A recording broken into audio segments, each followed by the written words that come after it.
L'odeur de la sauge brûlante et de l'encens ambré s'enroulait dans l'air, comme des serpents affamés, s'accrochant au mur de notre modeste chalet à la lisière du territoire de la Meute.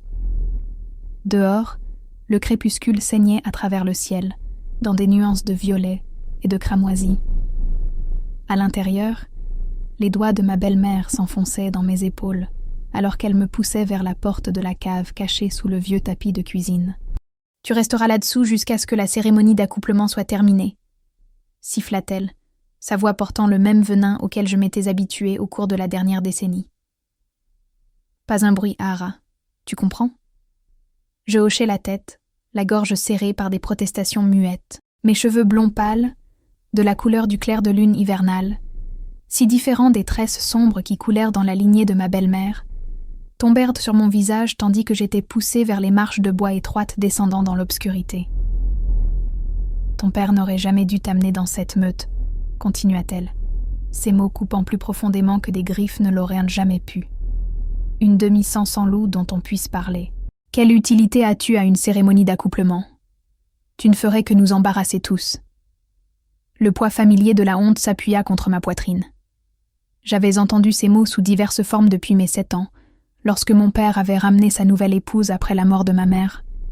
Une mort qui, selon les murmures de la Meute, avait été la miséricorde de la déesse de la lune, emportant une femme humaine qui avait osé aimer un métamorphe loup. Le roi Alpha et son entourage seront ici à minuit. Chaque femelle non accouplée en âge d'être présentée le sera. Ses lèvres se retroussèrent en un sourire narquois. Sauf toi, bien sûr.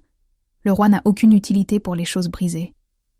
Tandis qu'elle claquait la porte de la cave, me plongeant dans l'obscurité, mes doigts s'étendirent instinctivement vers le pendentif en argent suspendu à ma gorge. Le dernier cadeau de ma mère.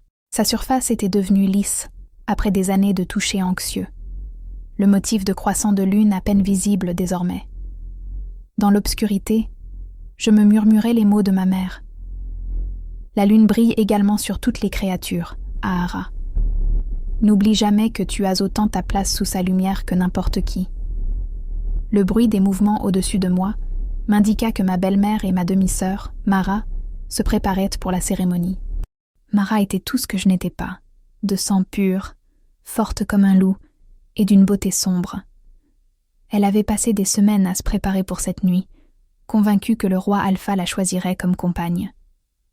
Des heures s'écoulèrent dans la cave humide, avec seulement le bruit des souris qui couraient et mes pensées agitées pour compagnie. Les sons lointains des tambours cérémoniels commencèrent à pulser à travers le sol, vibrant contre ma peau. La cérémonie d'accouplement avait commencé. Je n'étais pas censée en savoir beaucoup sur le rituel. Ce n'était pas pour mon genre, mais les serviteurs parlaient et j'écoutais. Le roi Alpha, souverain des 5 meutes régionales, voyageait tous les 10 ans pour choisir une compagne. La femelle choisie deviendrait reine, sa meute élevée au statut royal. Pour ma belle-mère, que Mara soit choisie signifierait richesse, pouvoir et vengeance contre ceux qui s'étaient moqués d'elle pour avoir épousé un veuf avec une fille à ma moitié humaine. Alors que les tambours devenaient plus forts, la curiosité l'emporta sur la prudence. Je montai furtivement les marches de la cave et pressai mon oreille contre la mince porte en bois. Le chalet était vide. Elles étaient allées à la clairière cérémonielle, au centre de notre territoire. Quelque chose tira en moi à ce moment-là. Une force inexplicable, comme le clair de lune tirant sur les marées océaniques. Avant que je ne puisse réfléchir, je poussai la porte de la cave et émergeai dans le chalet silencieux. L'odeur de la forêt la nuit, pin, terre et quelque chose de plus sauvage m'appelait à travers la fenêtre ouverte. Je me dirigeais vers elle comme en transe. Ma robe bleu pâle, un rebut de Mara de la saison dernière, s'accrocha légèrement au coin d'une chaise et se déchira. Cela importait peu. Personne ne me verrait de toute façon. Je me glissai par la porte arrière et dans l'étreinte de la forêt. La clairière cérémonielle était à presque 1,5 kilomètre, mais les tambours me guidaient, tout comme les traînées de lumière des torches à travers les arbres. Je restais dans l'ombre, mon instinct m'avertissant de rester caché, même si cette étrange attraction me poussait en avant. La clairière apparut devant moi, transformée de son état banal habituel en quelque chose de mythique. Des centaines de torches formaient un cercle parfait autour de son périmètre. À l'intérieur, les membres de la meute se tenaient en anneaux concentriques selon leur rang, les femelles non accouplées formant le cercle le plus intérieur. Au centre se dressait un autel de pierre massif, ancien et patiné, sur lequel se tenait une grande silhouette observant le rassemblement. Même depuis la lisière de la forêt, je pouvais sentir sa présence comme une force physique, le roi Alpha. La puissance émanait de lui par vagues, qui semblaient y plier l'air même. Il me tournait le dos, mais je pouvais voir ses larges épaules sous un manteau d'un noir profond, ses cheveux de couleur de minuit, étincelant à la lumière du feu. Une par une, les femelles non accouplées s'approchèrent de l'autel, chacune espérant être celle qui éveillerait l'intérêt de l'alpha. Certaines étaient non belles, d'autres puissantes, toutes désespérées d'attirer son attention. J'aperçus Mara dans sa robe cramoisie, ses cheveux sombres élégamment coiffés, le menton levé avec l'arrogance qu'elle avait héritée de sa mère. J'aurais dû faire demi-tour à ce moment-là. J'aurais dû retourner à la cave avant que mon absence ne soit découverte. Mais cette attraction, plus forte maintenant, presque douloureuse dans son intensité, me garda enracinée sur place, à moitié cachée derrière un vieux chêne à la lisière de la clairière. Le roi Alpha se déplaçait avec une grâce surnaturelle, ses mouvements fluides mais contenus, comme un prédateur conservant son énergie avant une frappe. Il parlait peu tandis que chaque femelle se présentait, posant seulement occasionnellement une question d'une voix trop basse pour que je l'entende depuis ma cachette. Aucune ne semblait capturer son intérêt pendant plus d'un instant. Lorsque ce fut le tour de Mara, un silence tomba sur la foule. Elle était objectivement la candidate la plus belle que notre meute avait à offrir. Le visage de ma belle-mère rayonnait d'anticipation, tandis que Mara montait les marches de l'autel, ses mouvements délibérément sensuels. Le roi Alpha se tourna complètement vers elle, et bien que je ne puisse pas voir son visage, quelque chose dans sa posture suggérait un léger intérêt. Ils échangèrent des mots, et le rire de Mara, pratiqué à la perfection, flotta à travers la clairière. Ma poitrine se serra d'une émotion que je refusais de nommer. Pas de la jalousie, jamais cela. Je n'avais aucun droit d'être jalouse de quelque chose qui ne pourrait jamais être à moi. Alors que je déplaçais mon poids, une brindille se cassa sous mon pied. Le son était minuscule, infinitésimal sur le fond des tambours et de la conversation. Mais la tête du roi Alpha se redressa instantanément. Son attention détournée de Mara, il balaya les arbres d'une concentration prédatrice. Et lorsque son regard se fixa sur ma cachette, le temps lui-même sembla se figer. Je ne pouvais pas voir clairement ses yeux à cette distance, mais je les sentais me brûler, me transpercer, éveillant quelque chose de dormant dans mon sang. L'attraction que j'avais ressentie plus tôt s'intensifia au décuple, me coupant le souffle. Le pendentif de ma mère devint chaud contre ma peau, presque assez chaud pour brûler. Chaque instinct me hurlait de courir, mais mon corps refusait d'obéir. Le roi Alpha bougea si rapidement que le mouvement fut flou. À un moment, il était sur l'autel avec Mara. L'instant d'après, il marchait à grands pas vers la lisière de la forêt, vers moi. La foule s'écarta devant lui par vagues de confusion et de spéculation chuchotées. Qui se cache dans l'ombre en cette nuit sacrée? Sa voix porta à travers la distance entre nous, profonde et résonnante, lassée d'une puissance qui rendit mes genoux faibles. Montre-toi. Ce n'était pas une demande. C'était un ordre qui résonna à travers mes os.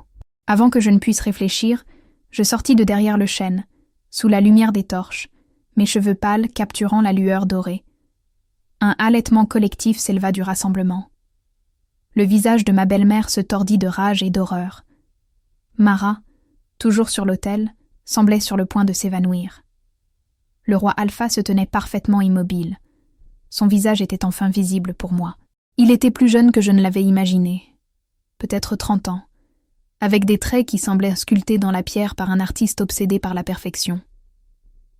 Des pommettes hautes, une mâchoire forte saupoudrée d'une barbe sombre naissante, et des yeux de la couleur de la glace arctique, d'un bleu si pâle qu'il paraissait presque blanc dans la lumière du feu.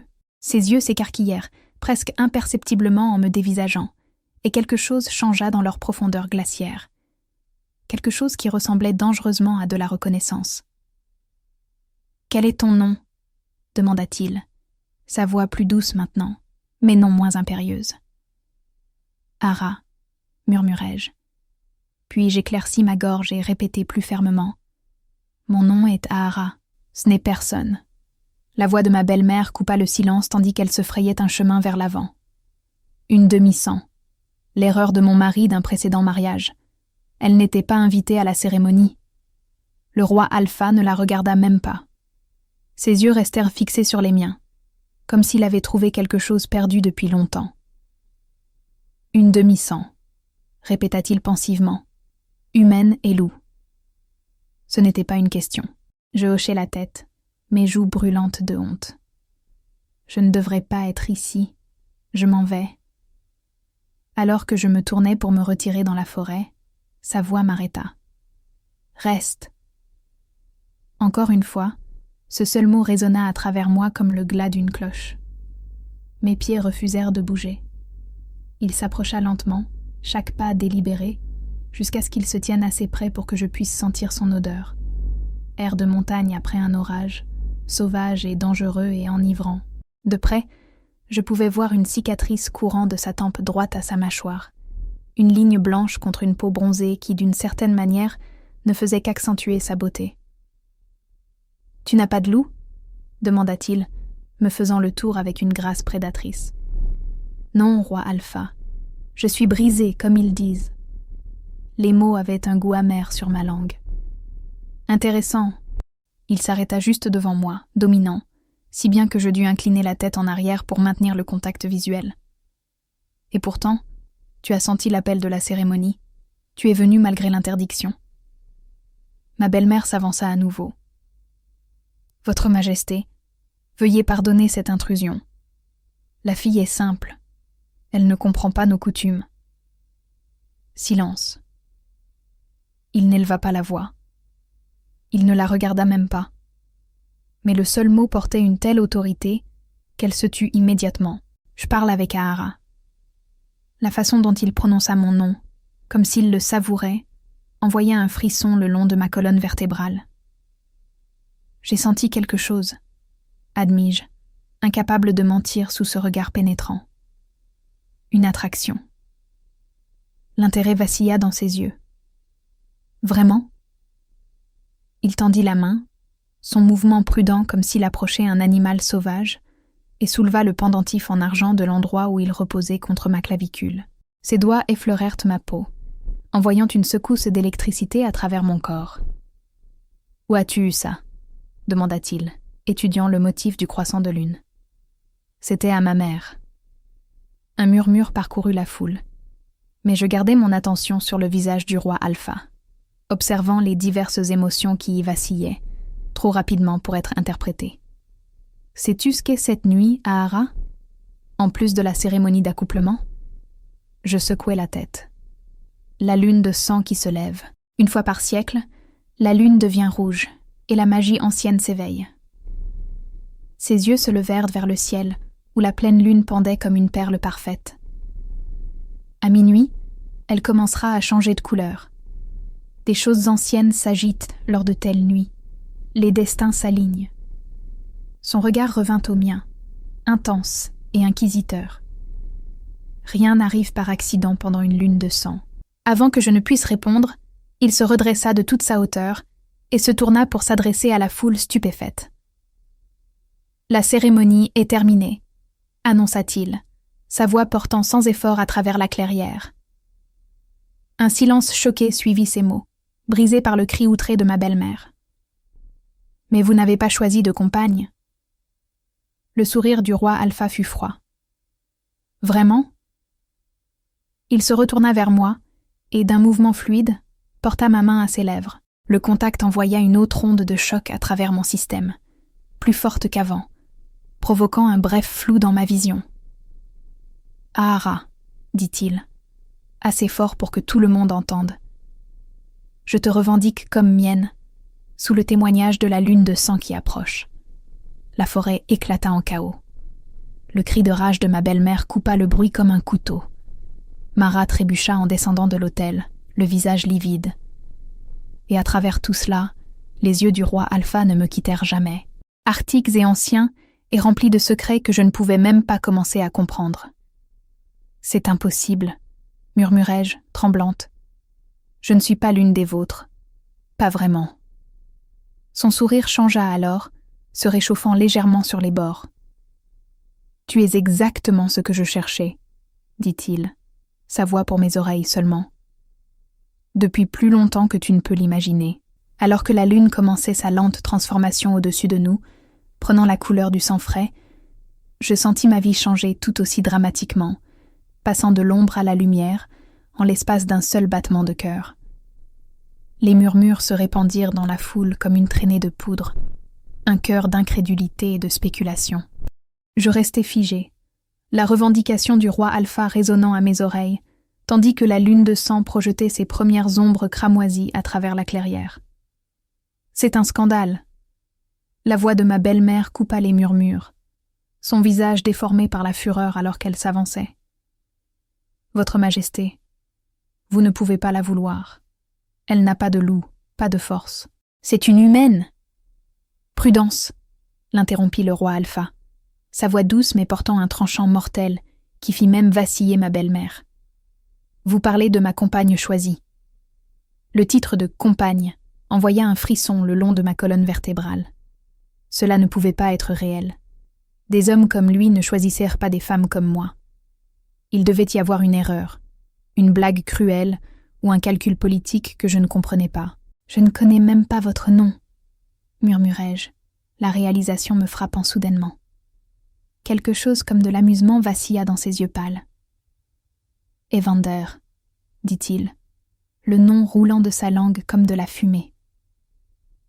Bien que la plupart m'appellent simplement roi Evander, le nom s'installa en moi comme une pierre tombant dans l'eau calme, créant des ondulations qui se propagèrent dans ma conscience. Ma belle-mère n'avait pas fini. Son statut, ses plans soigneusement élaborés pour Mara, s'effondraient sous ses yeux. « Elle a été cachée toute sa vie pour une bonne raison, » cracha-t-elle. « Demandez-lui de se transformer. Allez-y, demandez-lui.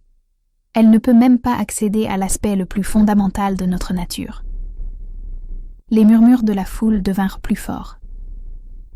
Être incapable de se transformer était considéré comme la faiblesse ultime parmi les loups-garous.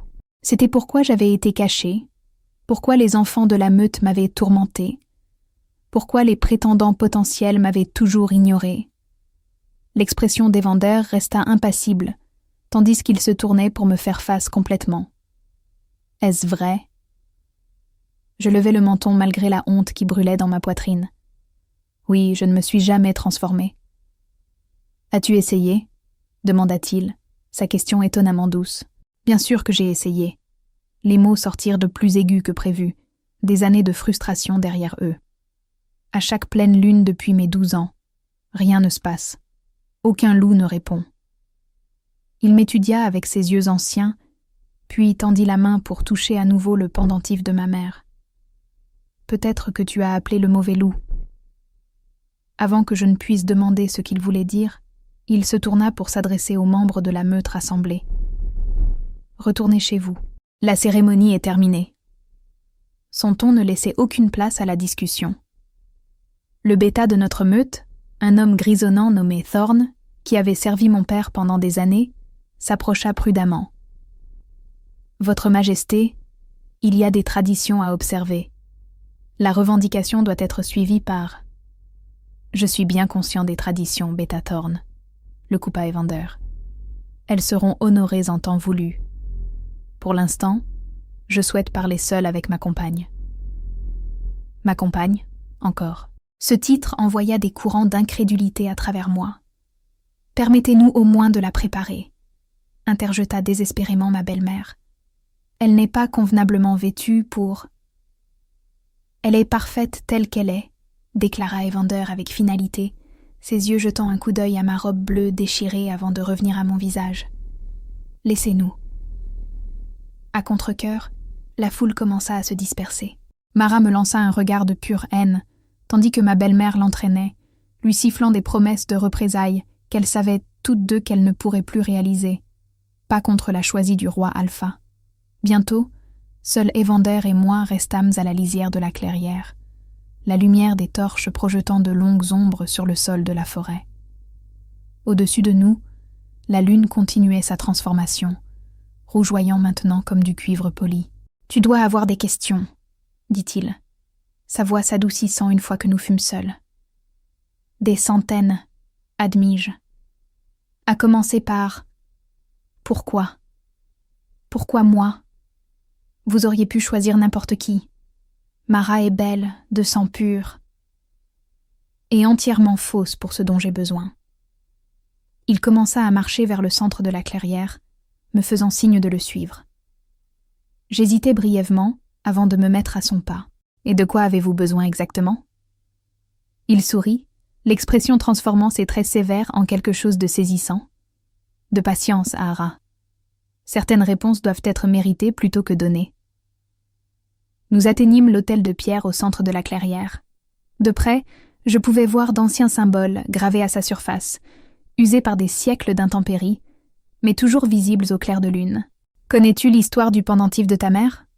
demanda-t-il, changeant brusquement de sujet. Je touchai le croissant d'argent à ma gorge. Seulement qu'il a été transmis par sa famille pendant des générations. Elle m'a fait promettre de ne jamais l'enlever. Evander hocha la tête comme si cela confirmait quelque chose. La lune de sang arrive une fois par siècle, mais elle ne s'est pas alignée avec la cérémonie d'accouplement depuis plus de 500 ans. Il traça l'un des symboles sur l'autel avec ses longs doigts. La dernière fois que cela s'est produit, quelque chose d'extraordinaire s'est passé. « Quoi ?» demandai-je, attiré par son histoire malgré ma confusion. Un roi a trouvé sa véritable compagne. Pas une alliance politique, pas une union pour la force ou la beauté, mais une connexion d'âme qui transcendait le monde physique. Ses yeux rencontrèrent les miens, intenses et inquisiteurs. Leur lien était si puissant qu'il a uni des meutes en guerre et inauguré des siècles de paix. Le poids de son implication planait dans l'air entre nous. Vous ne pouvez pas penser que nous... Je sais exactement ce que nous sommes, Ahara, m'interrompit-il, sa certitude déconcertante. Je le sais depuis l'instant où tu es sorti de derrière cet arbre. C'est impossible. Nous ne nous sommes jamais rencontrés avant ce soir. N'est-ce pas ? Il tendit la main, ses doigts planant près de ma joue sans toucher. Des rêves, peut-être ? Des aperçus au bord du sommeil ? Un frisson me parcourut l'échine. Pendant des années, j'avais fait des rêves vifs de courir à travers des forêts inconnues, Dieu arctique me regardant depuis l'obscurité, d'une présence qui aurait dû me terrifier, mais qui se sentait plutôt comme un retour à la maison. Je n'avais jamais parlé de ces rêves à personne, convaincu qu'ils n'étaient que les fantasmes désespérés d'une fille solitaire. « Comment pouvez-vous savoir cela ?» murmurai-je. « Parce que j'ai rêvé de toi aussi, tes cheveux comme le clair de lune, ton courage, ta solitude. » Il me contourna lentement, sa présence m'enveloppant comme une chose physique. 5 siècles, Ahara, c'est le temps que j'ai passé à te chercher. Mon souffle se coupa. Ce n'est pas possible. Vous n'avez pas beaucoup plus de 30 ans. Son rire fut sans humour. Ma forme physique, peut-être. Mon âme est bien plus ancienne. Folie. C'était de la folie. Pourtant, quelque chose de profond en moi résonnait avec ces mots, comme une corde pincée pour produire une note parfaite. Le pendentif, continua-t-il, appartenait à la compagne du dernier roi Alpha qui a accompli la cérémonie sous une lune de sang. Quand elle est morte, son esprit y a été lié, attendant d'être réincarné lorsque les étoiles s'aligneraient à nouveau. Ses yeux se posèrent sur le croissant d'argent. Ta mère en était la gardienne, destinée à le transmettre à celle qui compléterait le cycle. Ma mère ne m'a jamais dit tout ça. Peut-être ne connaissait-elle pas toute l'histoire, ou peut-être espérait-elle te protéger de ton destin. Son expression s'adoucit. Le destin peut être un lourd fardeau, surtout pour quelqu'un qui a déjà tant porté. La gentillesse dans sa voix, la première gentillesse authentique que j'ai connue depuis des années, menaçait de me défaire. Je me détournai, clignant des yeux pour retenir des larmes inattendues. Même si je croyais à ce conte de fées, dis-je une fois que je me fus recomposée. Cela n'explique pas pourquoi vous voudriez une compagne qui ne peut pas se transformer. Un roi alpha a besoin de force à ses côtés. Pas quoi? Intelligence, compassion, résilience? Il se plaça devant moi à nouveau. Tu as survécu à des années de cruauté sans devenir cruel toi-même. Tu as maintenu ton humanité dans un monde qui te méprisait pour cela. C'est un autre genre de force, Ahara. Une force beaucoup plus rare que la capacité de faire pousser de la fourrure et des crocs.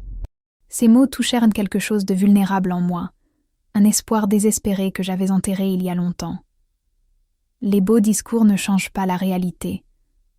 Votre cour n'acceptera jamais une reine demi-sang qui ne peut pas se transformer. Ils accepteront ce que je leur ordonne d'accepter, déclara-t-il avec une confiance absolue. D'ailleurs, qui a dit que tu ne peux pas te transformer? Avant que je ne puisse répondre, des hurlements éclatèrent dans la forêt. Pas les appels familiers de notre meute, mais quelque chose de plus profond, de plus sauvage. Evander inclina la tête, écoutant. Ma garde royale devient impatiente, expliqua-t-il. Ils n'ont pas l'habitude d'être renvoyés pendant des cérémonies importantes. Il y en a d'autres ici? Une question stupide. Bien sûr, un roi alpha ne voyagerait pas seul. 7 de mes guerriers les plus fiables, ils patrouillent le périmètre de ton territoire. Il m'offrit son bras. Voudrais-tu les rencontrer? J'hésitais, submergée par les événements de la nuit. Je ne pense pas être prête à affronter plus de loups qui me jugeront pour ce qui me manque. Son expression s'assombrit. Aucun membre de ma cour n'oserait te juger, Ahara, mais je comprends ton hésitation. Il laissa tomber son bras. Nous pouvons rester ici jusqu'à ce que tu sois plus à l'aise. La considération dans sa voix, la façon dont il respecta immédiatement mes limites sans question, me surprit. Cela n'aurait pas dû être remarquable, mais après des années à voir mes souhaits ignorés, cela semblait révolutionnaire. « Pourquoi moi ?» demandai-je à nouveau, ayant besoin de quelque chose de plus concret que des discours sur le destin et la magie ancienne. « La vérité, s'il vous plaît. » Evander resta silencieux pendant un long moment, ses yeux étudiant la lune de sang qui pendait maintenant comme un rubis dans le ciel nocturne. « En 5 siècles d'existence, dit-il finalement, tu es la seule qui m'ait jamais fait me sentir complet. » Il ramena ses yeux arctiques vers moi. La seule qui apaise la bête qui a fait rage en moi pendant des siècles. Comment est-ce possible alors que nous venons juste de nous rencontrer? Certaines âmes se reconnaissent instantanément. Au moment où tu es sorti sous la lumière des torches, tout en moi s'est calmé. Sa voix s'abaissa. Pour la première fois en 500 ans, la faim en moi s'est apaisée. Il y avait une honnêteté brute dans ces mots que je ne pouvais nier. Une vulnérabilité sous sa puissance qui appelait quelque chose d'également vulnérable en moi. J'ai passé ma vie à être indésirable, admis-je, ma voix à peine audible. Être revendiquée si publiquement par quelqu'un comme vous, cela ressemble à un rêve dont je vais me réveiller à tout moment. Pas un rêve, dit-il doucement. Un commencement. Il tendit sa main, paume vers le haut, une invitation plutôt qu'une exigence. Après un moment d'hésitation, je plaçai ma main dans la sienne. Le contact envoya une chaleur spiralée remonter mon bras, une sensation si différente du choc électrique de notre premier contact que j'haletais. « Qu'était-ce que ça ?» demandai-je. « Le commencement d'un lien, » expliqua-t-il. « Il deviendra plus fort avec le temps et la proximité. » Et l'implication de ces mots, que nous aurions du temps ensemble, un futur, me fit vibrer et me terrifia à la fois. Une brindille se cassa dans la forêt au-delà de la clairière. La posture d'Evander changea instantanément, son corps se déplaçant pour me masquer, tandis qu'il balayait l'obscurité. « Nous ne sommes pas seuls, » murmura-t-il, sa voix tombant dans un registre dangereux. Mon pouls s'accéléra. « Ma belle-mère ? Non, quelque chose d'autre. » Il inspira profondément. Quelque chose qui n'a pas sa place ici. Les torches entourant la clairière vacillèrent, bien qu'il n'y ait pas de vent. La température sembla chuter soudainement, le gel se cristallisant sur l'herbe à nos pieds malgré la nuit d'été. « Qu'est-ce qui se passe ?» murmurai-je, me rapprochant instinctivement de lui. « La lune de sang éveille beaucoup de choses, » répondit Evander, ses yeux ne cessant jamais leur balayage vigilant. « Toutes ne sont pas bienveillantes. » Une ombre se détacha de la ligne des arbres, trop grande et difforme pour être un loup. Elle se déplaçait avec une fluidité anormale, comme si elle avait trop de membres ou aucun du tout. « Reste derrière moi », ordonna Evander, sa voix n'admettant aucune discussion. Pour une fois, je n'avais aucune envie de désobéir. La nature inappropriée de l'ombre qui approchait envoya une peur primale couler à travers moi. « Qu'est-ce que c'est que ça ?» soufflai-je contre son dos. Un marcheur du vide. Une créature qui existe dans les espaces entre les mondes. Ses muscles se tendirent sous mes mains. Ils ne peuvent traverser que pendant des événements cosmiques comme la lune de sang. Ils se nourrissent du potentiel, des futurs qui ne sont pas encore réalisés. L'ombre s'arrêta à la limite de la lumière des torches, sa forme se déplaçant et se tordant comme de la fumée à laquelle on aurait donné une substance partielle. Là où un visage aurait dû être, il n'y avait qu'une obscurité plus profonde, un vide qui me faisait mal aux yeux à regarder directement. « Il est venu pour nous », continua Evander, sa voix tendue. « Pour ce que nous représentons. »« Qu'est-ce que c'est exactement ?» demandai-je, la peur rendant ma voix aiguë. « Le changement, la puissance, l'accomplissement d'un cycle ancien. » Il tendit la main pour saisir la mienne. Il est attiré par le pendentif, par la magie qui s'éveille en toi. Comme pour répondre à ces mots, le pendentif de ma mère devint à nouveau chaud contre ma peau, pulsant au rythme de mon cœur qui s'emballait. La créature d'ombre émit un son. Pas tout à fait un grognement, pas tout à fait un murmure, qui sembla contourner mes oreilles et se glisser directement dans mon esprit. La demi-sang porte ce qui n'est pas à elle de porter, semblait-il dire, bien qu'aucun mot n'ait été réellement prononcé. Nous sommes venus pour corriger ce déséquilibre. Nous ? Evander se tendit davantage. Combien d'entre vous ont traversé ? La forme de la créature ondula, et j'eus l'impression distincte qu'elle riait. Assez pour s'assurer que le cycle reste brisé. Assez pour se régaler de votre échec. La poigne d'Evander sur ma main se resserra. « Cours », murmura-t-il urgemment. « Vers l'hôtel, maintenant. » « Je ne vous quitte pas. Fais-moi confiance. » Il se tourna juste assez pour que je puisse voir son profil, l'intensité dans ses yeux. « S'il te plaît. » Ce seul mot. « S'il te plaît. » Des lèvres d'un roi alpha me décida. Je me détachai et courus vers l'hôtel de pierre au centre de la clairière, mon cœur battant contre mes côtes. Derrière moi, j'entendis un tissu se déchirer, suivi du bruit indubitable d'os qui se fendaient et se reformaient. Je jetai un coup d'œil en arrière pour voir la forme humaine d'Evander se brouiller, changer, grandir en quelque chose de massif et de terrifiant.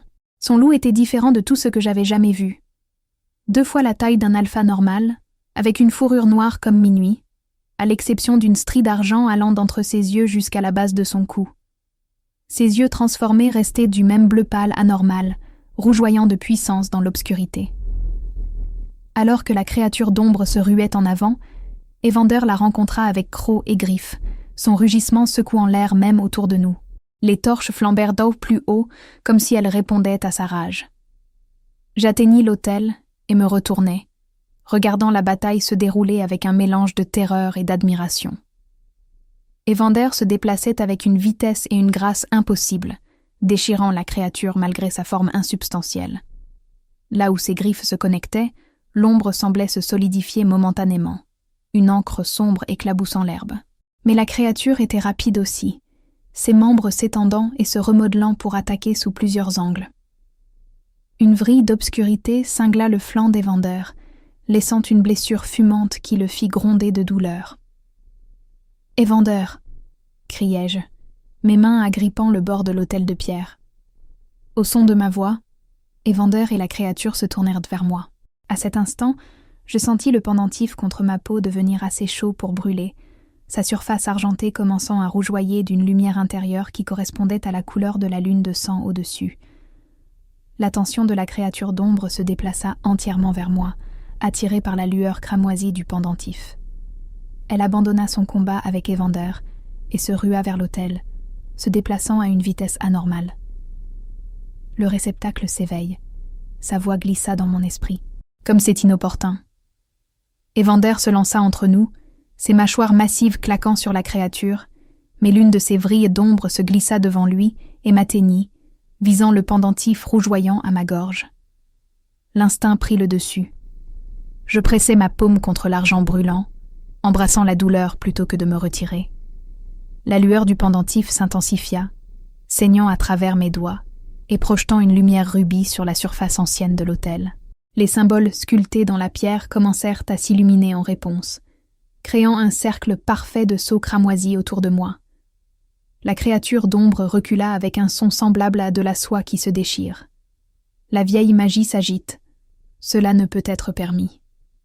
Plus d'ombres se décollèrent de la forêt, attirées par notre conflit, ou peut-être appelées par la première créature. 3, puis 5, puis une douzaine d'entités sans forme, encerclant la clairière, pressant contre la frontière créée par la lumière des torches.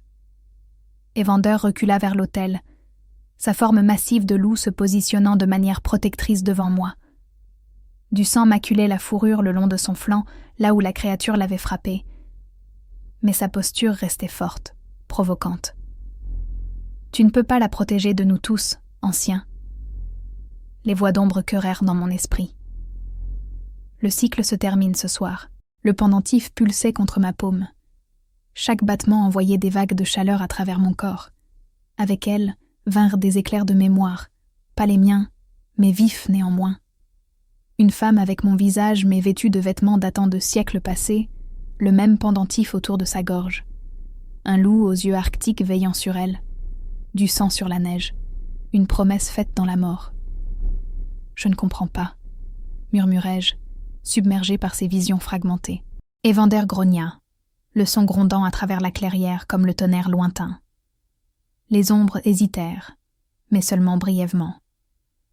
Elles commencèrent à encercler, cherchant une faiblesse, une ouverture dans nos défenses. « Que veulent-elles » criai-je à Evander, incertaine s'il pouvait me comprendre sous cette forme ou répondre. À ma surprise, sa voix emplit mon esprit, aussi claire que s'il avait parlé à voix haute. Elles veulent ce qu'elles ont toujours voulu, empêcher l'union des vrais compagnons, maintenir les meutes divisées et faibles. Je sursautai à la connexion mentale, manquant de retirer ma main du pendentif. Le pendentif nous permet de communiquer, expliqua-t-il. Il comble plus que de simples mondes. Vrais compagnons, répétai-je, testant le terme ancien que je n'avais entendu que dans les légendes de meute. C'est ce que vous pensez que nous sommes. C'est ce que je sais que nous sommes, ce qu'elles savent aussi, sinon elles n'auraient pas traversé pour nous arrêter. Une des créatures d'ombre se lança en avant, testant la garde d'Evander. Il la rencontra avec une fureur sauvage, déchirant sa forme jusqu'à ce qu'elle recule, diminuée.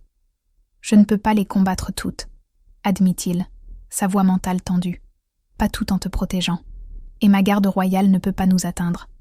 Les marcheurs du vide ont scellé la clairière. « Alors, dites-moi quoi faire » dis-je, trouvant un courage que j'ignorais posséder. « Comment puis-je aider » Le pendentif. Ta mère te l'a transmis parce que toi seul peux libérer sa pleine puissance. Comment ? Je ne sais pas utiliser la magie. Je ne peux même pas me transformer. Parce que tu as essayé d'accéder à la magie du loup, expliqua-t-il urgemment, alors que deux autres ombres s'élançaient, l'obligeant à sauter à nouveau dans la bataille. Mais ta puissance ne vient pas seulement du loup. Elle vient d'être ce qu'elles craignent le plus, l'équilibre parfait de l'humain et du loup.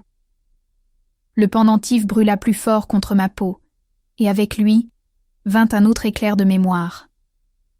Un cercle de femmes se tenant autour de cet autel même, se passant le pendentif de main en main, chacune y ajoutant sa puissance, avant de le transmettre à la génération suivante. La compréhension se fit jour. Ce n'est pas juste un pendentif, c'est un réservoir de pouvoir féminin. Oui. La magie des prêtresses lunaires Des femmes qui guidèrent l'émeute avant que les rois alpha n'existent. Leur lignée était considérée comme éteinte, jusqu'à toi. La révélation aurait dû paraître absurde. Pourtant, elle résonnait avec la vérité. Je m'étais toujours sentie différente, mise à part, non seulement à cause de mon statut de demi-sang, mais à cause d'une altérité plus profonde que je ne pouvais nommer. « Que dois-je faire ?» demandai-je, regardant plus d'ombres s'approcher, forçant Evander à se battre sur plusieurs fronts. « Complète le cercle. Accepte ton héritage. Revendique ta puissance. » 3 créatures d'ombre convergèrent simultanément sur Evander. Bien qu'il se battît avec une force incroyable, l'une d'elles glissa devant ses défenses et lui lacéra profondément l'épaule, arrachant un hurlement de douleur de sa poitrine massive. Le voir blessé alluma quelque chose de primaire en moi, une rage protectrice que je n'avais jamais ressentie auparavant. La chaleur du pendentif se répandit dans tout mon corps, non plus douloureuse, mais habilitante, me remplissant d'un feu liquide.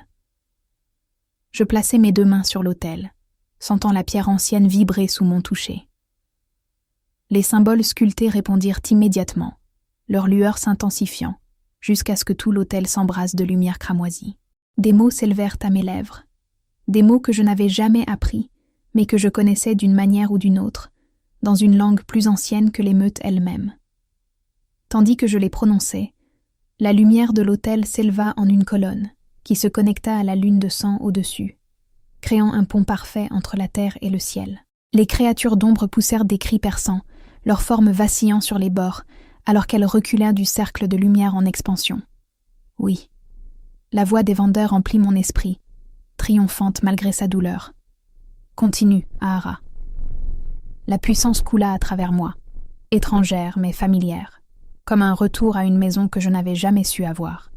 Le pendentif se souleva de ma poitrine, suspendu dans l'air devant moi, tournant lentement tandis que sa lueur correspondait à l'intensité de l'autel et de la lune.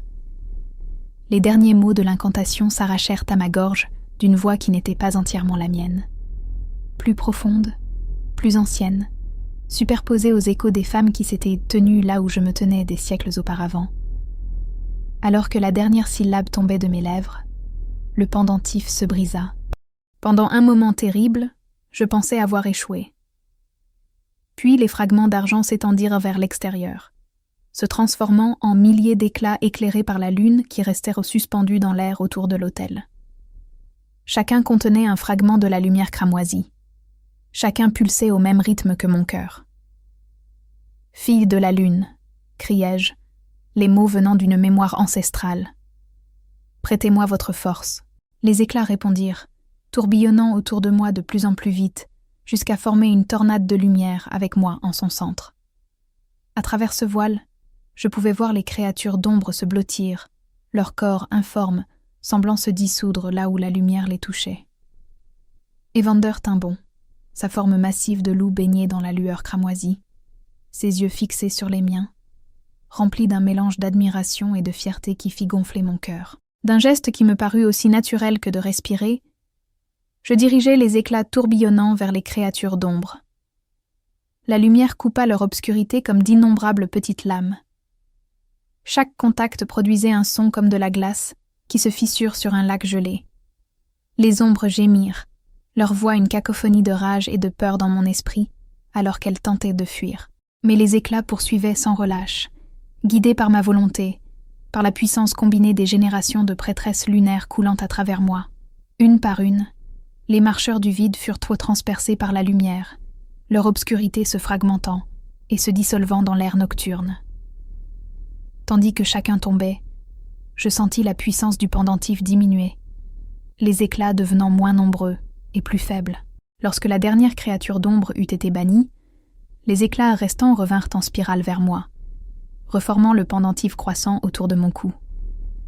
Le métal n'était plus de l'argent, mais un étrange matériau lumineux qui semblait contenir des galaxies dans ses profondeurs.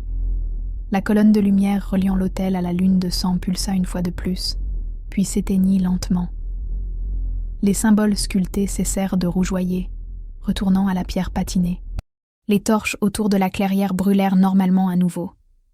L'épuisement me frappa comme un coup physique. Mes jambes cédèrent, et je serais tombée si Evander ne s'était pas retransformé en forme humaine et ne m'avait pas rattrapée dans ses bras. Il avait d'une manière ou d'une autre acquis un manteau pour se couvrir, bien que cela ne cachât que peu les blessures sur son épaule et son flanc. « Tu l'as fait, » murmura-t-il, sa voix rauque de douleur et de fierté.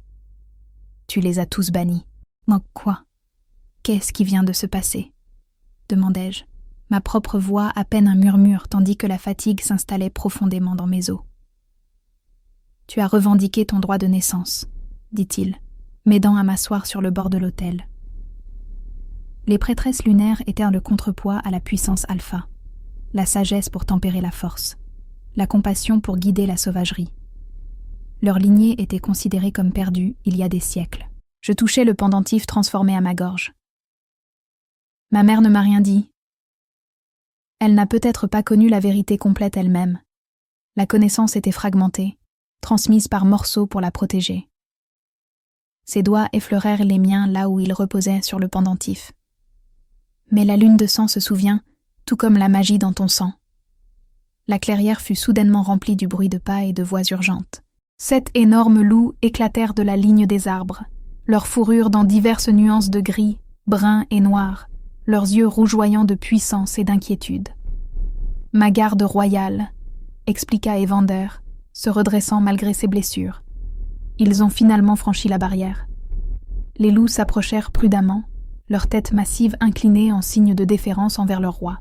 L'un, un loup à la fourrure grise aux pointes argentées, s'approcha plus que les autres, ses yeux intelligents observant les blessures d'Evander avec une préoccupation évidente. « Je vais bien, Rowan », dit Evander au loup gris, « grâce à elle. » 7 paires d'yeux se tournèrent vers moi, non pas avec le mépris ou la pitié auquel j'étais habituée de la part des loups de meute, mais avec quelque chose comme de l'admiration. Le loup gris, Rowan, s'approcha lentement et, à mon grand choc, abaissa son corps massif au sol devant moi, dans un geste de profond respect. Un par un, les autres loups firent de même, jusqu'à ce que les 7 membres de la garde royale s'inclinent devant la fille demi-sang qu'ils venèrent de rencontrer. « Ils reconnaissent en ce que tu es, » dit Evander doucement. « Ce que tu as toujours été sous la surface, la première prêtresse lunaire à naître en 5 siècles. » La révélation était trop énorme pour être traitée dans mon état d'épuisement. Je ne comprends toujours pas comment c'est possible ni ce que cela signifie. Cela signifie que tu es exactement celle dont j'ai besoin à mes côtés, répondit Evander, sa main trouvant à nouveau la mienne. Non seulement comme ma compagne, mais comme l'équilibre de mon règne. Les meutes ont été gouvernées par la force seule pendant trop longtemps. Elles ont besoin à nouveau de la sagesse des prêtresses lunaires. Le loup gris, Rowan, changea de forme, révélant un homme peut-être quelques années plus âgé qu'Evander, avec les mêmes cheveux aux pointes argentées que son loup. Contrairement à Evander, il semblait indifférent à sa nudité alors qu'il s'approchait et s'agenouillait devant nous. « Vos Majestés », dit-il, sa voix profonde et respectueuse. « Le périmètre est sécurisé, mais nous ne devrions pas nous attarder. La puissance de la lune de sang va bientôt... et avec elle la protection qu'elle offre. » Evander hocha la tête. « Préparez-vous à partir immédiatement. Nous retournerons au territoire royal avant l'aube. » La réalité s'écrasa de nouveau dans ma conscience. « Attendez. Retournez. Vous vous attendez à ce que je parte? Juste comme ça? » « Bien sûr, » dit Evander, l'air surpris par mon hésitation. « Tu as ta place à mes côtés maintenant, au palais royal. Je ne peux pas simplement abandonner ma vie ici, » protestai-je. Bien que même en parlant, je réalisais qu'il y avait peu de choses qui me retenaient à cet endroit, au-delà de la familiarité. Aucune famille aimante, pas d'amis proches, aucun but. L'expression d'Evander s'adoucit. Y a-t-il quelqu'un ou quelque chose qui te retient ici, Ahara? Si oui, dis-le-moi, et nous prendrons des dispositions. Je pensais à mon père, mort depuis longtemps, au petit jardin derrière notre chalet où j'avais planté des herbes et des fleurs qui prospéraient sous mes soins, au sentier de la forêt que je parcourais en solitaire.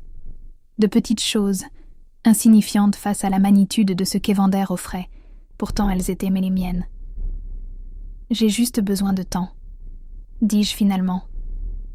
Tout cela se passe si vite. La compréhension se fit jour dans ses yeux. Bien sûr, pardonne-moi. J'ai attendu des siècles pour toi. J'oublie que tu n'as eu que quelques heures pour t'adapter à ces révélations. Rowan s'éclaircit la gorge. Votre Majesté, bien que je comprenne le besoin de sensibilité, nous devons considérer la sécurité. Les marcheurs du vide ont peut-être été bannis, mais leurs alliés dans ce royaume pourraient encore représenter une menace. Alliés ? demandai-je alarmé. Vous voulez dire qu'il y a des créatures ici qui travaillent avec ces choses d'ombre ? Pas des créatures, dit Evander sombrement. Des gens, des loups qui bénéficient du maintien des meutes divisées, qui profitent des conflits et du chaos. Un frisson me parcourut l'échine en pensant à la rage de ma belle-mère, à la haine de Mara. Ma famille. Vous ferait-il du mal par dépit ? demanda Evander directement. Je voulais le nier, croire le meilleur d'eux, mais le souvenir des années de cruauté arrêta les mots dans ma gorge. Ils n'ont jamais été physiquement violents. Mais cette nuit, je n'ai jamais vu ma belle-mère aussi en colère. La mâchoire d'Evander se contracta. Alors tu ne retourneras pas chez eux, pas même pour ramasser tes affaires. Mais je fournirai tout ce dont tu as besoin, insista-t-il, son ton n'admettant aucune discussion. Ta sécurité est primordiale. Une partie de moi se hérissa d'être dit quoi faire, de voir des choix faits pour moi, même par un homme qui prétendait être mon compagnon destiné.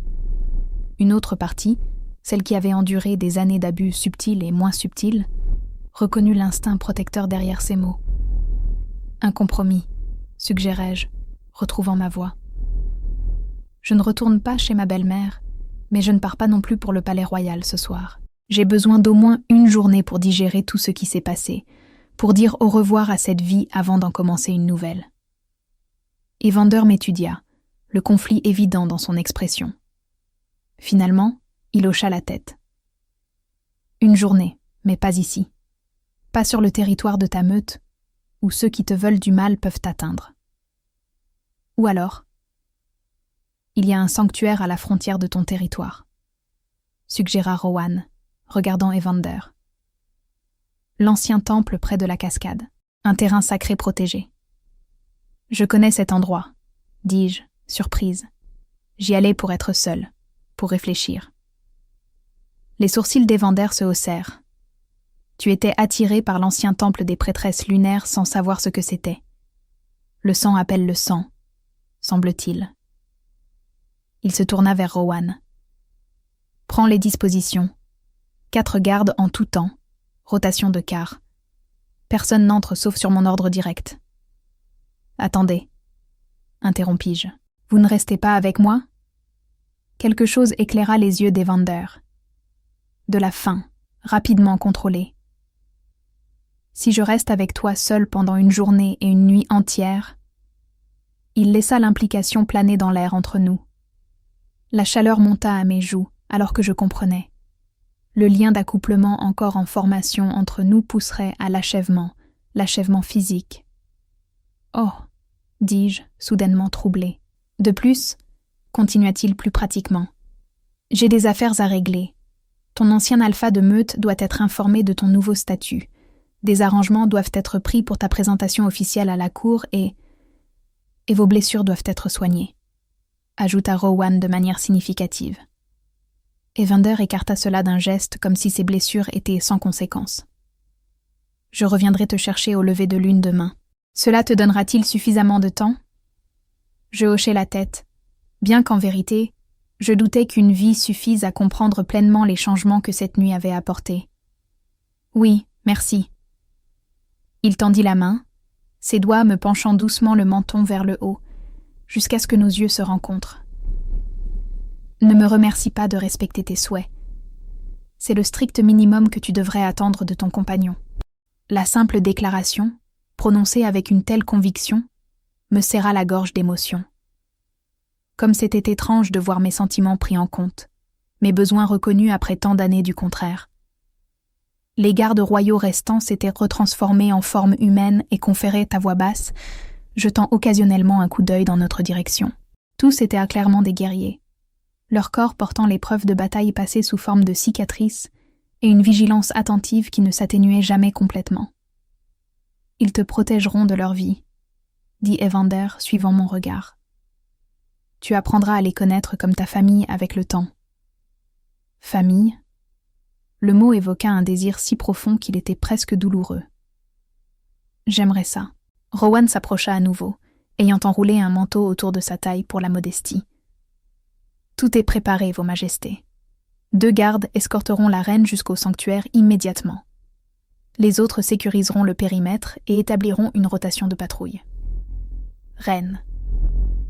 Un autre titre qui ne semblait pas réel, qui ne pouvait pas possiblement s'appliquer à moi. Pourtant, la façon dont Rowan le dit avec un respect sincère plutôt qu'avec la moquerie que j'avais créée le rendait légèrement plus facile à supporter. Evander se leva, me tendant la main pour m'aider à me lever de l'autel. Alors que je la prenais, nos paumes se pressèrent l'une contre l'autre, et un courant de chaleur coula entre nous, plus fort qu'avant. La sensation se répandit dans mon bras et dans tout mon corps, s'installant dans ma poitrine comme un petit soleil. Le lien grandit, murmura-t-il, ses yeux s'assombrissant légèrement. D'ici demain soir, il sera difficile de résister. Est-ce pour ça que vous m'envoyez avec des gardes, pour me protéger de vous-même ? Demandai-je, moitié en plaisantant. Son expression resta sérieuse. Oui, jusqu'à ce que tu sois pleinement prête, jusqu'à ce que tu choisisses l'achèvement de ton propre libre arbitre, je garderai mes distances, peu importe à quel point c'est difficile. La promesse, car c'était clairement cela, me toucha profondément. Pour un homme avec son pouvoir de se retenir par respect pour mon autonomie, cela en disait long sur son caractère. « Merci », dis-je doucement. Il porta ma main à ses lèvres, pressant un baiser sur mes jointures. Contrairement au geste formel pendant la cérémonie, celui-ci était intime, ses lèvres s'attardant contre ma peau, ses yeux retenant les miens avec une intensité qui me coupa le souffle. « Jusqu'à demain, ma reine », murmura-t-il contre ma main. « Jusqu'à demain », fis-je écho, ma voix plus ferme que je ne me sentais. Alors que 2 des gardes royaux s'approchaient pour m'escorter jusqu'au sanctuaire, je jetai un dernier regard à Evander. Il se tenait droit malgré ses blessures, la lune de sang le baignant d'une lumière cramoisie, ses yeux me suivant avec un désir si palpable qu'il était presque un contact physique. À cet instant, debout sur le seuil entre mon ancienne vie et l'avenir extraordinaire qui m'attendait, je sentis une certitude fleurir en moi. Où que ce chemin me mène, quels que soient les défis qu'il présentait, je ne le marcherai plus seul. Jamais plus. Le sanctuaire près de la cascade était exactement comme je m'en souvenais, une structure circulaire en pierre, partiellement reconquise par la nature, avec des vignes grimpant sur ses colonnes anciennes et le clair de lune filtrant à travers le dôme brisé au-dessus. Ce que je n'avais pas remarqué lors de mes visites précédentes, ce sont les symboles sculptés dans les murs. Les mêmes symboles qui s'étaient illuminés sur l'autel pendant la cérémonie. C'était vraiment leur temple, murmurai-je, traînant mes doigts sur les sculptures patinées. Les prêtresses lunaires.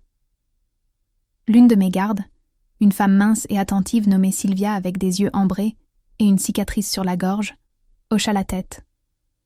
Le temple le plus ancien des 5 territoires, construit avant que les meutes ne soient divisées, lorsque les loups et les humains vivaient encore en harmonie.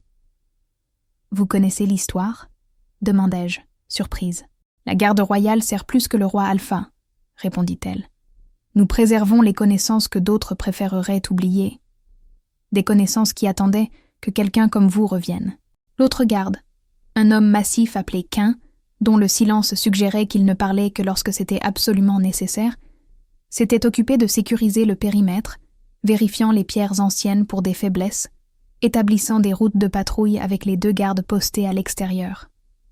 Je m'aventurais plus profondément dans le temple, attiré par une piscine d'eau claire en son centre, alimentée par un petit ruisseau qui coulait de la cascade à l'extérieur. La surface reflétait parfaitement la lune de sang, créant l'illusion de 2 orbes cramoisis. Un au-dessus, un en dessous. « Vous devriez vous reposer », suggéra Sylvia, gardant une distance respectueuse. « Vous avez dépensé une puissance considérable ce soir. » Elle avait raison. L'épuisement pesait sur moi comme un fardeau physique, rendant mes membres lourds et mes pensées lentes. Pourtant, mon esprit s'emballait trop pour dormir. Je ne pense pas que je puisse, admis-je. Tout se passe si vite. L'expression de Sylvia s'adoucit légèrement. Le roi nous a dit que vous pourriez avoir besoin d'espace pour digérer. Nous monterons la garde depuis la chambre extérieure, à moins que vous ayez besoin de nous. J'appréciais le geste, la tentative de me donner de l'intimité tout en assurant ma sécurité. Merci. Une fois seule, je m'assis près de la piscine réfléchissante, traînant mes doigts dans l'eau fraîche. Le pendentif transformé à ma gorge captait le clair de lune, projetant des motifs ondulants sur les murs du temple. Que suis-je censé faire maintenant ? Murmurai-je à l'air vide. Comment puis-je devenir ce que tout le monde attend de moi ? Aucune réponse ne vint, bien sûr, seulement le bruit doux de l'eau qui tombait et le ululement occasionnel d'une chouette à l'extérieur. J'ai dû m'assoupir malgré mes pensées agitées, car je me réveillais à la lumière pâle de l'aube, filtrant à travers le dôme brisé. La lune de sang s'était estompée avec la nuit, ne laissant que son écho dans le pendentif autour de mon cou. Sylvia apparut silencieusement à mes côtés, offrant un paquet enveloppé dans un tissu doux. Le roi a envoyé ceci avant de partir la nuit dernière. J'ai pensé que vous pourriez les vouloir à votre réveil. À l'intérieur du paquet, je trouvais des vêtements propres. Une robe simple mais magnifiquement confectionnée d'un bleu profond, des bottes en cuir souple et des sous-vêtements qui semblaient étrangement proches de ma taille. Il y avait aussi une brosse en argent, une petite fiole d'huile parfumée et une note écrite d'une main forte et élégante. Pour ma reine. Le premier de nombreux cadeaux, bien qu'aucun n'égalera jamais le don de ta présence dans ma vie. Jusqu'au lever de lune. L'attention, des articles pratiques plutôt que des luxes frivoles, exactement ce dont j'avais besoin à cet instant, me serra inopinément la gorge. Il y a une piscine de bain à travers cette arche, mentionna Sylvia, faisant un geste vers une porte que je n'avais pas remarquée auparavant. Alimentée par la cascade, elle est très privée. La perspective de laver les événements de la nuit précédente était trop tentante pour résister. Je ramassai le paquet et me dirigeai vers la piscine de bain, qui s'avéra être un bassin naturel dans la pierre, assez profond pour s'immerger complètement, avec des marches usées lisses par des siècles d'utilisation. Tandis que je me baignais, regardant la lumière dorée du matin danser à la surface de l'eau, je me permis de vraiment considérer ce qui s'était passé et ce qui allait arriver. En une seule nuit, j'étais passé de l'embarras demi-sang caché par ma belle-mère à la compagne revendiquée du roi Alpha. D'une fille sans place, nibue à une prêtresse lunaire, avec des pouvoirs que je comprenais à peine. Cela semblait impossible. Pourtant, le pendentif transformé contre ma peau et la chaleur persistante du lien en formation me rappelaient que tout était bien réel. Comment serait la vie au palais royal ? La cour m'accepterait-elle, ou ferais-je face aux mêmes préjugés et à la même cruauté que j'avais endurée ici, simplement à une échelle plus grande ? Et Evander lui-même, pouvais-je vraiment être ce dont il avait besoin ? Et s'il réalisait que je n'étais pas la figure mythique qu'il croyait que j'étais, juste une fille solitaire et ordinaire qui se trouvait avoir hérité d'un pendentif extraordinaire ? Ces questions tournaient dans mon esprit tandis que je m'habillais avec les vêtements qu'il avait fournis. La robe bleue me allait parfaitement, le tissu plus doux que tout ce que j'avais jamais porté. Les bottes étaient également confortables, conçues à la fois pour la beauté et la praticité. Même l'huile parfumée, lorsqu'elle était appliquée sur ma peau et mes cheveux, semblait spécialement choisie pour compléter mon odeur naturelle, plutôt que de la masquer. Au moment où j'émergeais, le soleil était complètement levé, baignant le sanctuaire d'une lumière dorée qui contrastait fortement avec la magie éclairée par la lune de la nuit précédente. Cain avait été remplacé par une autre garde, une femme aux traits acérés et aux yeux vigilants, qui se présenta simplement comme Vera, tandis que Sylvia restait, maintenant, une surveillance attentive. « Avez-vous faim, votre majesté ?»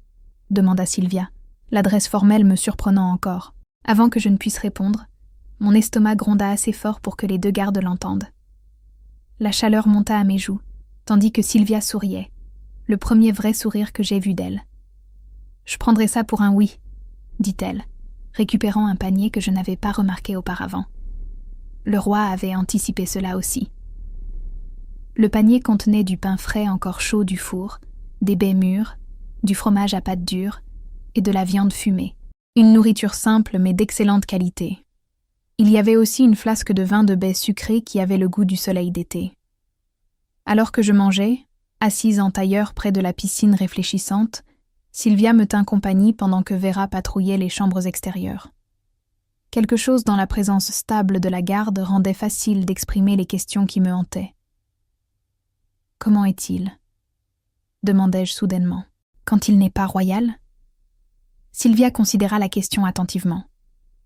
Réfléchit, délibérée. Il porte le poids de 5 siècles et de 5 territoires sans se plaindre, mais ceux qui le servent le plus près voient le tribut que cela prend. Elle me regarda. « Il a été seul pendant très longtemps, Votre Majesté. »« S'il vous plaît, quand nous sommes seuls comme ça, appelez-moi Ara, » demandai-je. « Je ne suis pas encore habituée au titre. » Elle inclina la tête en reconnaissance. « Ara, alors. Le roi est juste mais ferme. Il se souvient de chaque offense, mais pardonne à ceux qui se montrent dignes de seconde chance. Il n'a jamais abusé de son pouvoir, bien qu'il y ait eu d'innombrables opportunités. » « Et en tant que compagnon ?» demandai-je, le mot encore étrange sur ma langue. Un regard entendu traversa le visage de Sylvia. « Cela, je ne peux pas vous le dire. En 5 siècles, il n'a pris aucune amante, n'a formé aucun attachement. La garde royale a été sa seule famille. » Elle s'arrêta. « Jusqu'à maintenant. » Le poids de cette révélation, 500 ans de solitude, était stupéfiant. Pourquoi ? Sûrement il y a eu des femmes qui... Beaucoup, confirma Sylvia. Belles, puissantes, politiquement avantageuses. Il les a toutes rejetées. Il attendait, a-t-il dit, celle qui le rendrait à nouveau entier. Je me souvins de ces mots de la nuit précédente. Tu es la seule qui m'ait jamais fait me sentir complet. La responsabilité de cette déclaration, d'être la réponse à 5 siècles de solitude, était terrifiante. « Et si je ne suis pas ce qu'il pense que je suis ?» murmurai-je, exprimant ma peur la plus profonde. « Et si je le déçois ?» L'expression de Sylvia s'adoucit à nouveau. Le roi voit les gens tels qu'ils sont vraiment. Pas seulement leur apparence ou leur capacité, mais leur cœur. S'il vous a choisi, ce n'était pas basé sur l'illusion ou le fantasme. Ces mots offrirent un certain réconfort, mais le doute persistait. J'étais, après tout, la même fille demi-sang que j'étais hier.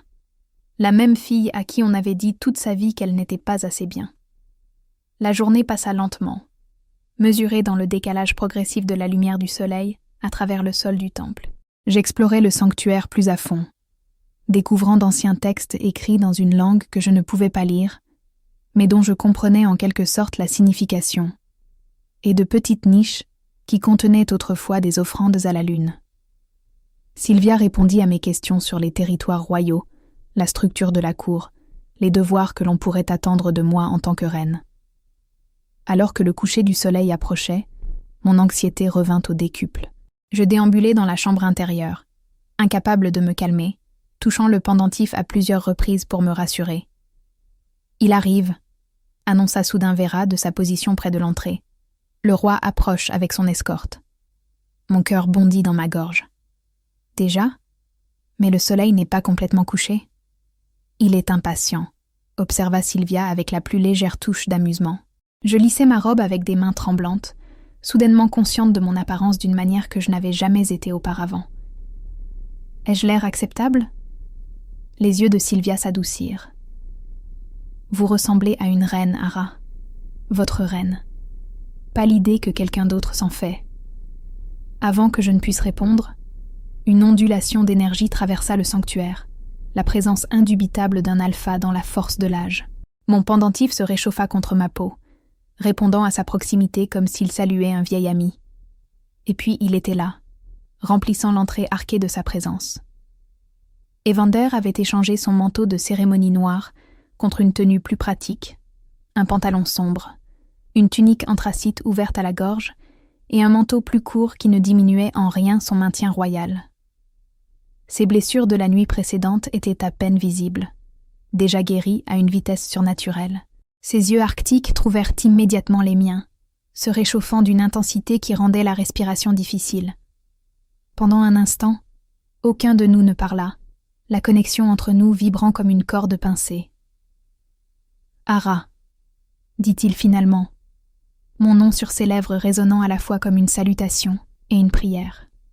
« Votre Majesté », répondis-je automatiquement, puis je rougis de la formalité.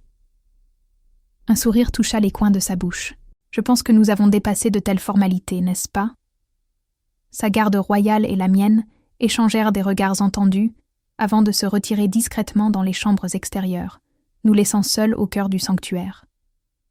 Evander s'approcha lentement, ses mouvements mesurés comme s'il craignait de m'effrayer. « Comment s'est passée ta journée de réflexion ?»« Éclairante, » répondis-je honnêtement. « Terrifiante, accablante. » Il s'arrêta devant moi, assez proche pour que je puisse sentir la chaleur émanant de son corps, mais sans toucher. « Et à quelle conclusion es-tu arrivé ?» Je rencontrai son regard directement. Que je n'ai aucune idée de comment être ce que tout le monde attend de moi. Une reine, une prêtresse, votre compagne. Je n'attends pas de toi que tu sois autre chose que toi-même, dit-il doucement. Le reste viendra avec le temps. Facile pour vous de dire. Vous avez eu des siècles pour perfectionner l'art d'être royal. Son rire fut inattendu, riche et authentique, transformant ses traits sévères. Parfait? À peine. J'ai fait plus d'erreurs que tu ne peux l'imaginer. La différence est que j'ai eu le temps d'en tirer des leçons. Son expression se fit plus sérieuse. Le temps est la seule chose que je peux te donner en abondance. Nous n'avons pas besoin de nous presser.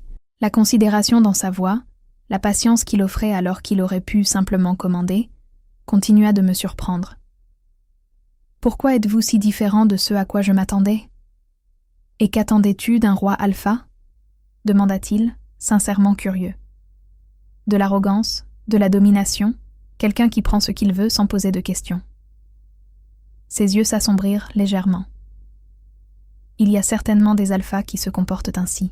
J'en ai tué plus d'un au fil des siècles pour avoir abusé de leur pouvoir. Il s'approcha, sa voix s'abaissant. « Ne te trompe pas, Ara. Je suis tout aussi dominant, aussi possessif que ma nature l'exige. Mais le véritable pouvoir réside dans le contrôle, dans le fait de savoir quand exercer l'autorité et quand céder. » L'intensité de son regard attira la chaleur bas dans mon abdomen. « Et avec moi, exercerez-vous l'autorité ou céderez-vous ?»« Les deux, » dit-il simplement, selon les besoins, selon le désir.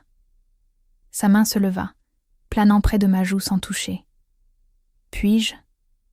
La demande de permission, si contraire à tout ce qu'on m'avait appris sur les alphas, me défie.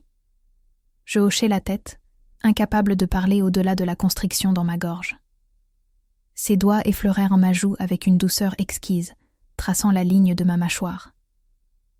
Le lien entre nous s'enflamma au contact, la chaleur se répandant du point de connexion dans tout mon corps. « Le lien se renforce », murmura-t-il. « Le sens-tu » ?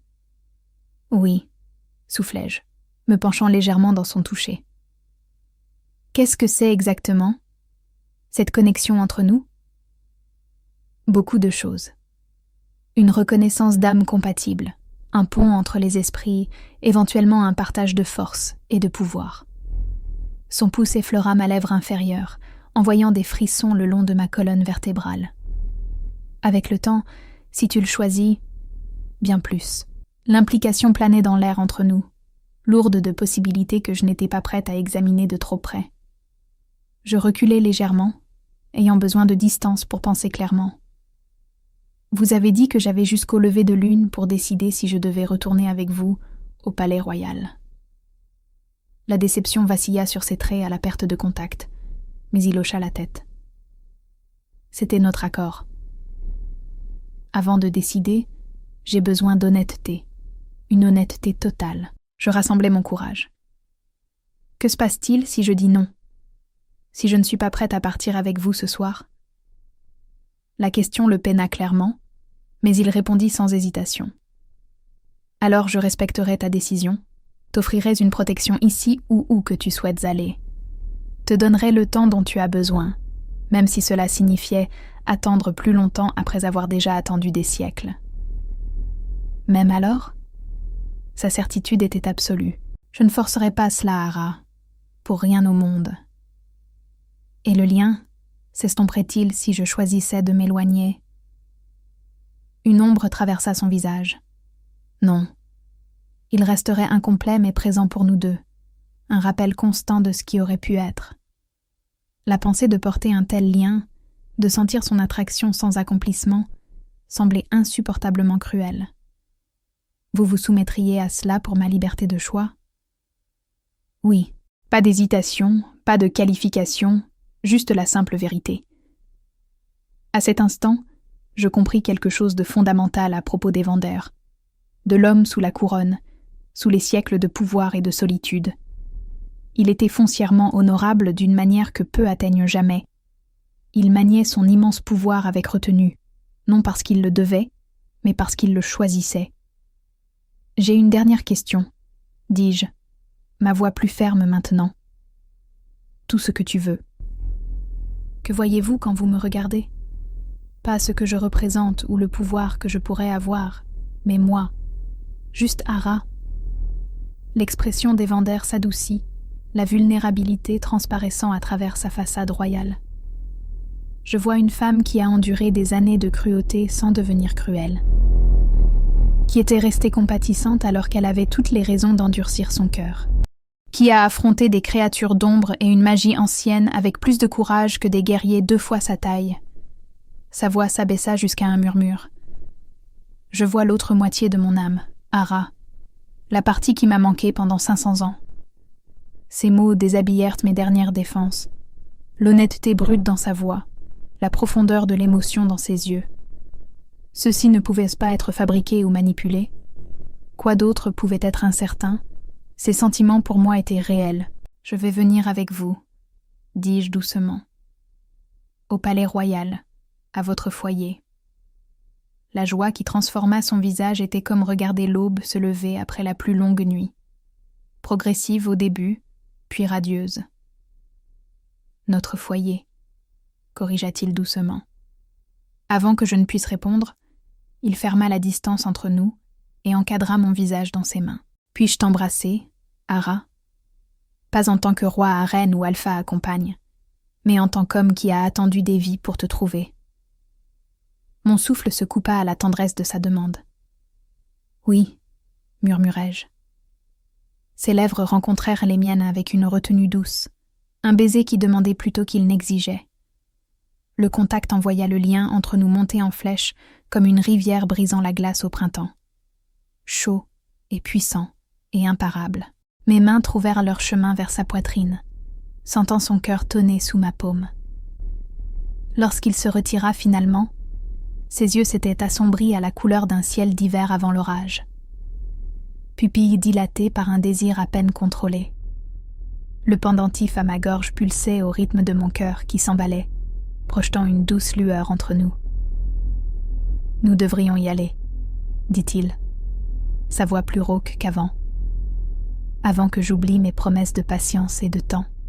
Le désir manifeste dans son expression envoya de la chaleur cascader à travers moi.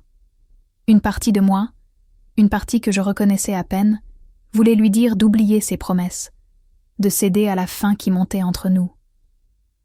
Mais le reste rationnel savait qu'il avait raison. Nous avions le temps. Il n'était pas nécessaire de précipiter ce qui promettait d'être extraordinaire. Oui, acquiesçai-je, reculant à contre-cœur. Nous devrions y aller. Il m'offrit son bras, le roi dans toute sa prestance, malgré le désir toujours évident dans ses yeux. Ta garde royale attend, ma reine, et au-delà d'eux, une nouvelle vie.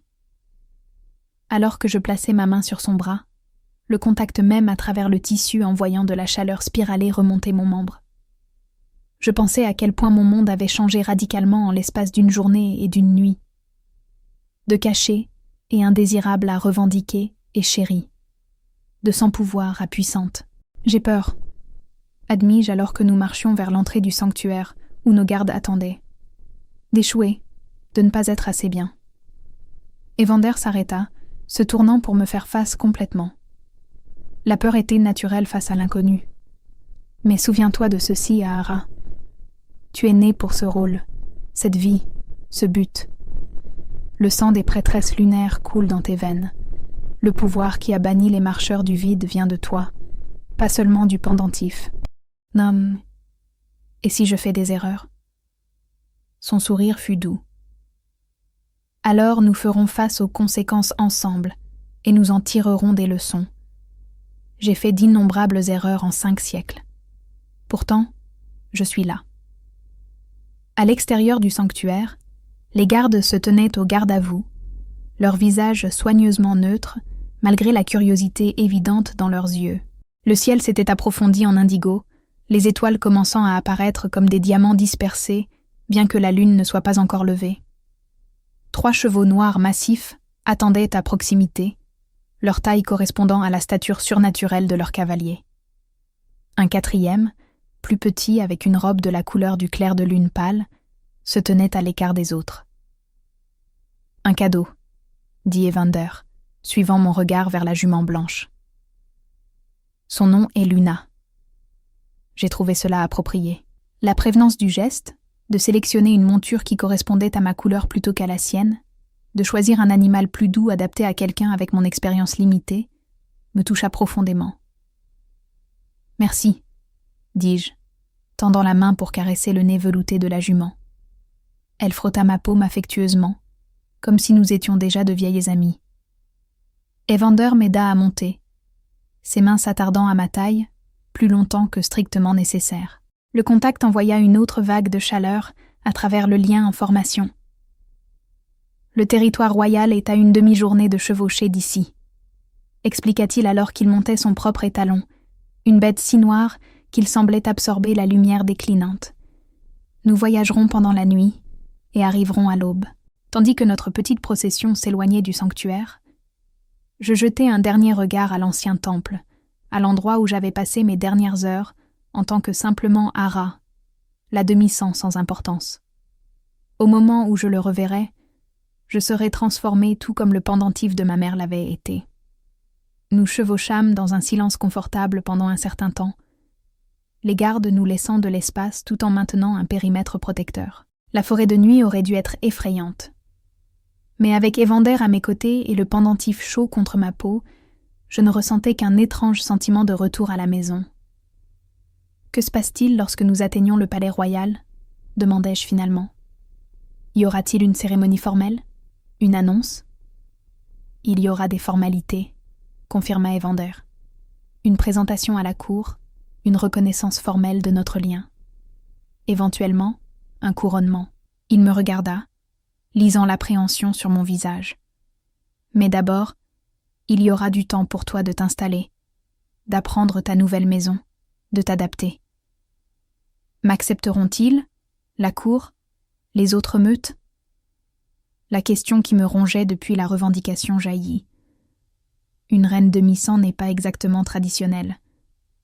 L'expression d'Evander se durcit légèrement. Ils t'accepteront parce que je leur donne. Avec le temps, ils te respecteront pour ta propre puissance et ta sagesse. Ces traits s'adoucirent à nouveau. Certains le font déjà. La nouvelle de ce qui s'est passé à la cérémonie, de la façon dont tu as banni les marcheurs du vide, s'est répandue dans les 5 territoires si rapidement. Les nouvelles d'une telle importance voyagent plus vite que n'importe quel messager. Un sourire toucha ses lèvres. À présent, il y a probablement une 12aine de versions différentes de l'histoire, chacune plus dramatique que la précédente. Bien que je doute qu'aucune ne puisse être plus extraordinaire que la vérité. Alors que nous atteignîmes le sommet d'une colline, les arbres s'éclaircirent, révélant une vue à couper le souffle des territoires s'étendant en contrebas. Forêts et prairies, rivières et lacs, tous baignés de lumière stellaire. Au loin, à peine visibles à l'horizon, s'élevaient les flèches de ce qui ne pouvait être que le palais royal. « Foyer », dit Evander. Une richesse d'émotion dans ce seul mot. J'étudiai le château lointain, essayant de l'imaginer comme ma maison, essayant de me représenter marchant dans ses couloirs, dormant dans ses chambres, régnant aux côtés de cet homme extraordinaire. Vais-je un jour avoir l'impression d'y appartenir ? M'interrogeai-je à voix haute. Evander tendit la main par-dessus l'espace entre nos chevaux pour prendre la mienne. Tu as passé ta vie à te faire dire où tu n'avais pas ta place, Ara. Il est peut-être temps de découvrir où tu l'as. Comme pour répondre à ces mots, la lune commença à se lever derrière nous. Non plus l'orbe rouge sang de la nuit précédente, mais un croissant d'argent parfait qui correspondait au pendentif à ma gorge.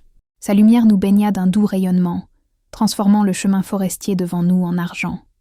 « Regarde » dit Evander doucement. « La lune éclaire notre chemin vers l'avant, un signe de bon augure pour un nouveau commencement. » Je me tournai vers lui. Ce roi Alpha, qui m'avait revendiqué mais ne demandait rien que je ne sois pas prête à donner. Cette âme ancienne, qui m'avait attendu des siècles. Cet homme qui me regardait et ne voyait pas ce qui me manquait, mais ce que j'offrais, un nouveau commencement. Fis-je écho aux mots, sentant la justesse sur ma langue, pour nous deux. Alors que nous continuions notre voyage vers le palais royal, vers notre avenir, le croissant de lune s'éleva plus haut, jetant sa douce lumière sur le chemin devant nous. Pour la première fois de ma vie, je n'étais pas cachée dans l'ombre ou poussée à la périphérie. Je chevauchais dans la lumière à côté de l'alpha le plus puissant des 5 territoires, portant un pendentif qui me marquait comme quelque chose de rare et de précieux. La fille demi-sang que ma belle-mère avait cachée n'existait plus. À sa place chevauchait une reine en devenir, une prêtresse lunaire redécouverte, une femme revendiquée mais non conquise, choisie, chérie, et finalement, après une vie de solitude, exactement où elle était censée être.